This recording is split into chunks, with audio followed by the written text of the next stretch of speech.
Ra nhảy. Rồi con nó nhảy, để cho anh nhảy. Phải là mới mở lên nhảy.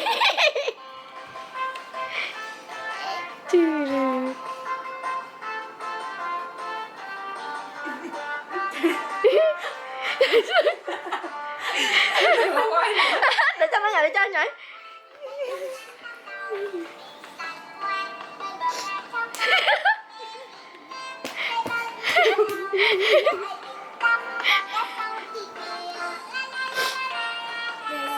La la